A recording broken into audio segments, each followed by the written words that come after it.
The Madman! Welcome to top custom cards of the week. Let's start with a cutie here, Tiny Portalmancer. 1 mana, 1/1 battlecry, add a random 1-cost minion to your hand. Design 5 stars, balance 5 stars. This neutral can be directly compared to Firefly. The 1-cost minion is almost certainly going to be better than the 1/2, but the 1/1 is quite a lot worse than a 1/2. Also doesn't have the elemental tech. I think this is a fine 1-drop card, which is pretty flexible and could go into a number of decks. I like it. Delay. A Shaman 0 mana spell. Unlock your overloaded mana crystals. Overload amount unlocked. Design 2 stars. Balance 1 star. Let's start with saying this card is pathetically weak. And I'm going to say it's so weak that I believe this card would still be weak even if you removed the final line of overload amount unlocked. So if it's on a vanilla 2 mana 3/2, which comes with the unlock your overload mana crystals text for free, then the 0 mana version of this card isn't even worth it. Bowmaster's Assistant. Cute little doggo, hunter 2 mana 2/2. Battlecry, the next spell you cast this turn is added back to your hand at the end of your turn. Design 4 stars, balance 3 stars. 2 things are making the design on this go down. 1, that's an adorable doggo, but it doesn't have a beast tag. 2, it is not the right time to release this card. If the author had said something along the lines of, we'll release this after Zul'jin, then okay.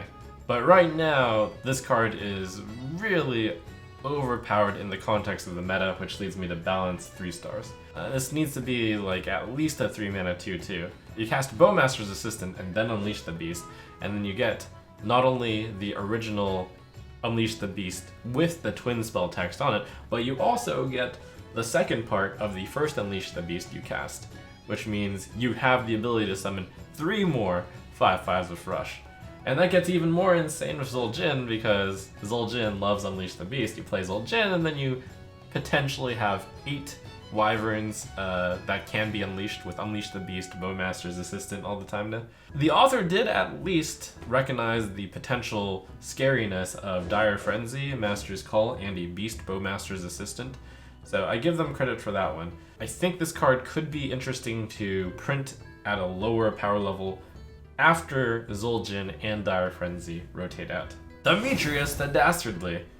A Warlock Legendary. 5 mana 4/7, Battlecry, shuffle all spells you cast this game into your opponent's deck with cast when drawn. This card is just plain dastardly. Design 5 stars, balance 5 stars. Such a in-theme card for Warlock, one of the villain classes. The point of Demetrius the Dastardly would be to run a deck with self-harm effects like discard, such as Soulfire, possibly Cataclysm if you were really spicy, but Hellfire, Twisting Nether, stuff like that, and then cast Demetrius the Dastardly, so your opponent will randomly cast these things sometimes.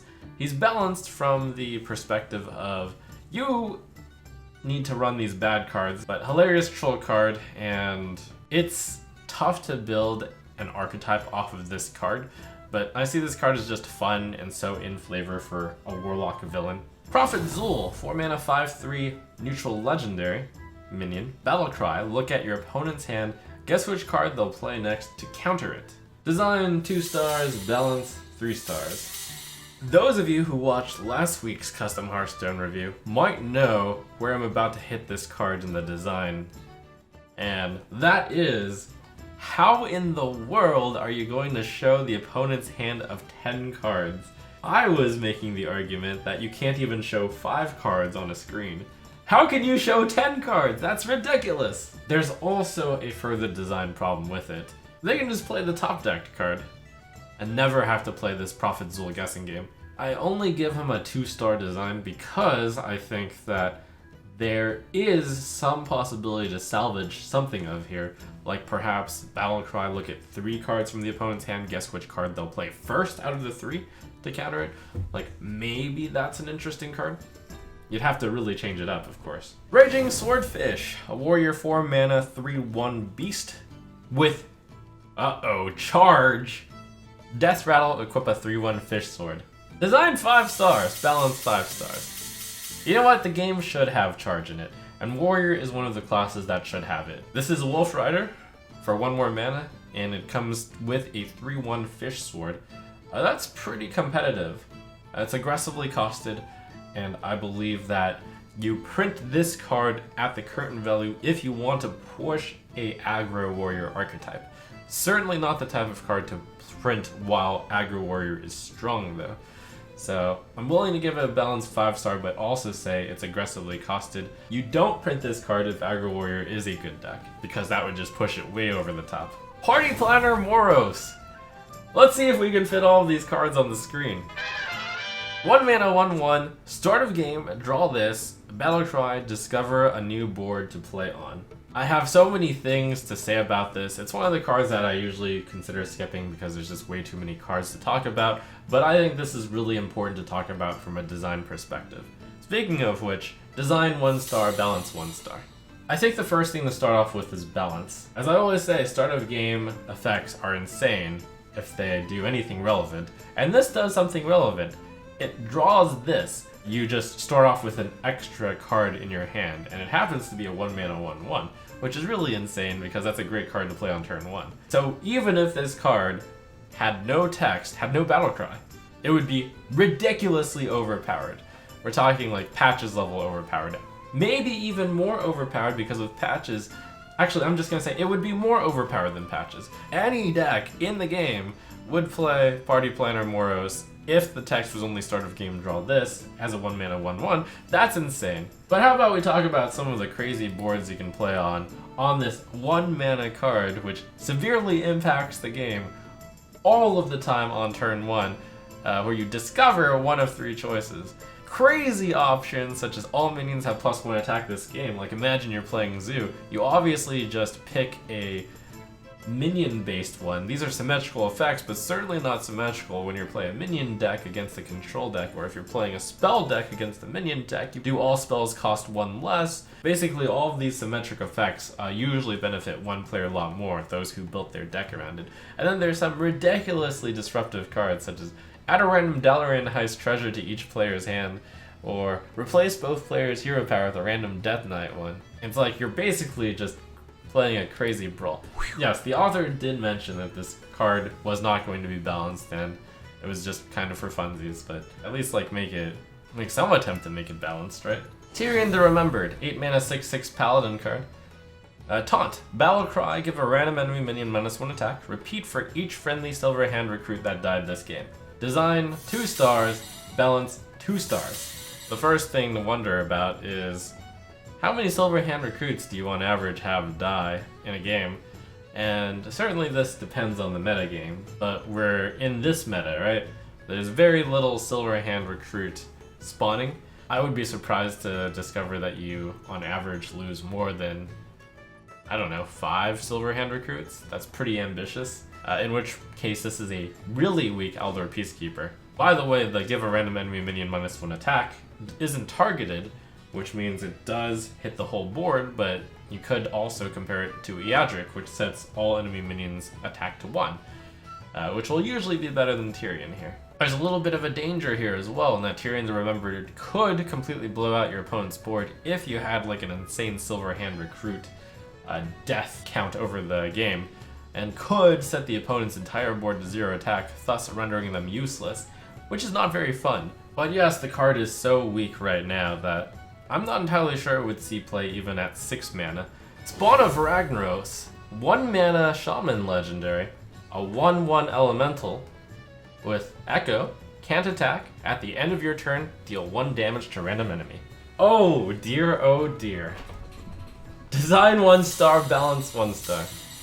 The theory of this card is Ragnaros is an 8 mana 8/8 elemental with can't attack, and at the end of your turn deal 8 damage to a random enemy. So in theory it should be fine to make a 1 mana 1/1, right? Like in theory any amount of these would be fair, right? No, super wrong. Incredibly wrong. So let me point out a card that has seen some amount of play over the years. Elven Archer. This card is Elven Archer, but repeatable Elven Archer. No, not the Echo part. But you're firing 1 damage to random enemy every turn. By the way, the repeatable Elven Archer also repeatably can be played. So imagine if Elven Archer had Echo. That would be pretty insane, right? Well, this is better Elven Archer that also has Echo. Like, think about Cinderstorm, the 3 mana deal 5. This would be 5 mana, create like 5/5 worth of stats, and then cast Cinderstorm at the end of your turn every turn. Also, insane flexibility. Play it on turn 1, play it on turn 3, play it on turn 6, play it on whatever turn. It's always good. So it has such a flawed way of thinking that I have to give the design a 1 star. At 2 mana, you would still consider playing it, which is crazy because the point of this card is mainly for the Echo. Doubling a Echo's mana cost and you would still consider playing it. Wow.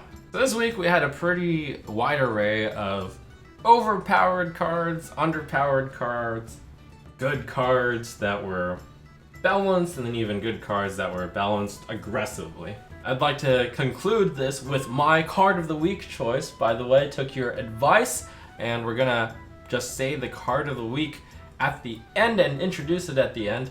It's Seaguard, a mage 4 mana 3/3 elemental with taunt. Battle cry, freeze an enemy. If it's already frozen, summon another Seaguard. I think this card is beautiful. Design 5 stars, balance 5 stars. It embraces so much of what Mage is about between elementals and freeze. It takes an already existing concept of a Frost Elemental, which is 6 mana 5/5 with Battlecry freeze a minion, and then evolves that idea so much more. You not only can just freeze the minion, which is kind of mode 1, the second mode is if you're playing this in a freeze deck, you could get a 4 mana 6/6 worth of taunt. You lose the freeze effect because you're just freezing an already frozen minion, but it's really cool that this card has 2 modes you can play it on. You can just play it to freeze a minion, or you could play it on an already frozen minion and then get a benefit in terms of stats for it. I consider that brilliant design to have a card have so much depth to it while being so concise still. There is a little bit of spookiness here in that you could play Seaguard as early as turn 3 alongside Ray of Frost with Elemental Evocation.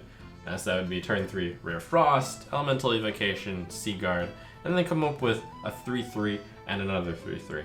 I do feel like if you get that God Draw though, a 3-card combo for 2 3/3s of taunt, even that's pretty reasonable. So that's a beautiful card. Elegant, multimodal, balanced, in flavor for class. What can I say? That's a beauty.